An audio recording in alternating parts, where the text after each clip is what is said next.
بسم اللہ الرحمن الرحیم۔ بھوکا بچہ۔ مدینہ منورہ میں نجار کے چند وفود آئے، ہر طرف ہنگامہ اور شور برپا ہونے لگا۔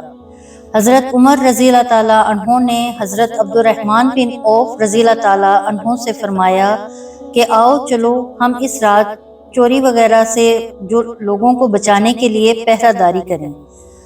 چنانچہ وہ دونوں رات بھر پہرہ داری کرتے رہے اور جس قدر اللہ نے ان کے لیے لکھا تھا نمازیں پڑھتے رہے۔ اسی دوران حضرت عمر بن خطاب رضی اللہ تعالیٰ عنہ نے کسی بچے کے رونے کی آواز سنی تو آواز کی طرف متوجہ ہوئے اور جا کر اس کی ماں سے کہا جو اس کو چپ کرانے کی کوشش کر رہی تھی، خدا کا خوف کرو، اپنے بچے کا خیال کرو۔ یہ کہہ کر اپنی جگہ واپس تشریف لے آئے۔ پھر تھوڑی دیر کے بعد بچے کے رونے کی آواز آئی تو دوبارہ اس کی ماں کے پاس گئے اور اسی طرح اس کو سمجھا کر واپس آ گئے۔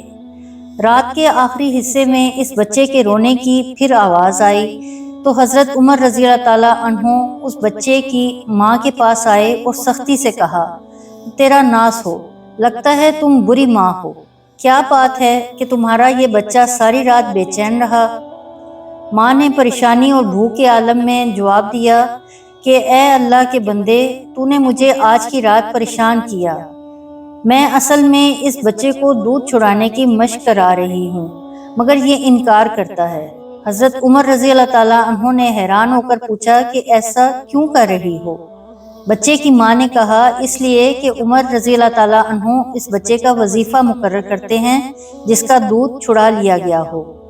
یہ سن کر حضرت عمر رضی اللہ تعالیٰ عنہ خوف سے تھر تھرانے لگے۔ اس سے پوچھا کہ اس بچے کی کتنی عمر ہے؟ اس کی ماں نے بتایا کہ اتنے مہینے ہیں۔ حضرت عمر رضی اللہ تعالیٰ عنہ نے کہا کہ تیرا ناس ہو، اس کا دودھ جلدی نہ چھڑا۔ یہ کہہ کر حضرت عمر رضی اللہ تعالیٰ عنہ واپس آ گئے۔ فجر کی نماز پڑھائی تو لوگوں نے آپ رضی اللہ تعالیٰ عنہ کی قرات کے دوران آہ و بکا کا غلبہ محسوس کیا۔